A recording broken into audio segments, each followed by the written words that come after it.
Levels of organisation में जो next और सबसे इंटरेस्टिंग लेवल है वो है इंडिविजुअल लेवल। बेसिकली अगर बात की जाए किसी भी ऑर्गेनिज्म की, तो ऑर्गेनिज्म जिस तरह सेल से मिलकर बनता है, सेल टिश्यूज बनाते हैं, टिश्यूज से फिर ऑर्गन बनते हैं, ऑर्गन बहुत से मिलकर ऑर्गन सिस्टम बनाती हैं।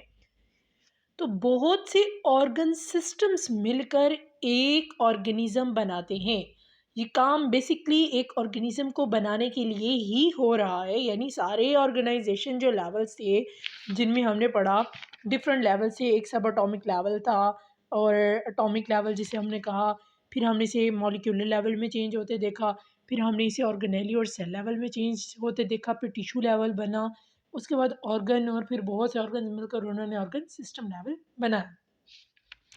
ऑर्गन सिस्टम्स, बहुत से ऑर्गन सिस्टम अब किसी अगर एक ऑर्गेनिज्म की बात की जाती है तो उसकी बॉडी में सिर्फ एक डाइजेस्टिव सिस्टम नहीं है, या सिर्फ हम कह सकते हैं कि सिर्फ सर्कुलेटरी सिस्टम नहीं है। अगर एनिमल ह्यूमन बीइंग की बात की जाती है तो उसकी बॉडी में सिर्फ रेस्पिरेटरी सिस्टम, या सिर्फ हम सर्कुलेटरी सिस्टम, या स्केलेटल सिस्टम, मस्कुलर सिस्टम, या डाइजेस्टिव सिस्टम नहीं है, बल्कि ये सारे सिस्टम्स आपस में मिलकर क्या बना रहे हैं, एक पूरे का पूरा इंडिविजुअल बना रहे हैं, एक पूरे का पूरा ऑर्गेनिज्म बना रहे हैं। तो इसी लेवल को हम इंडिविजुअल लेवल कहेंगे। तो डिफरेंट ऑर्गन्स जो हैं और ऑर्गन सिस्टम ये कंप्राइज होते हैं, ऑर्गेनाइज होते हैं टुगेदरली, और एक इंडिविजुअल बनाते हैं। इंडिविजुअल बेसिकली एक ऑर्गेनिज्म को प्रॉपर बॉडी के साथ कहा जाता है। In organism the function, processes and activities of various organs and organ systems are coordinated.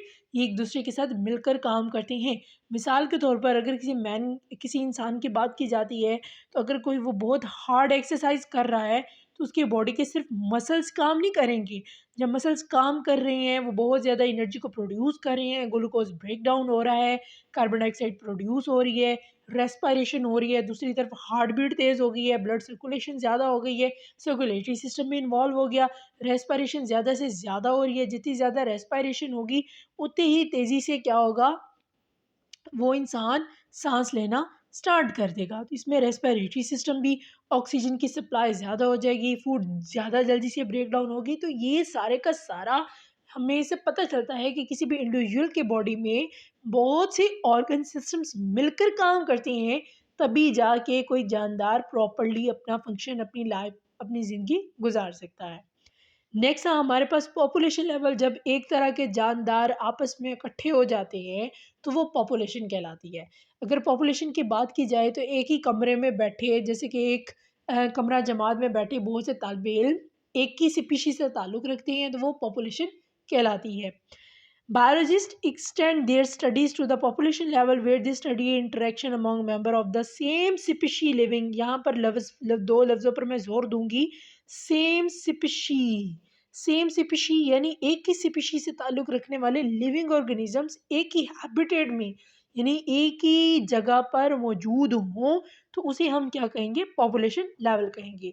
अब population is defined as a group of organisms of the same species located at the same place in the same time। तो इसकी definition भी क्या हो जाएगी, population क्या है, एक जगह पर सेम स्पीशीज, सेम काइंड के, सेम प्लेस पर सेम टाइम में same kind of living organisms मौजूद हैं, तो उसे हम क्या कहेंगे, पॉपुलेशन कहेंगे।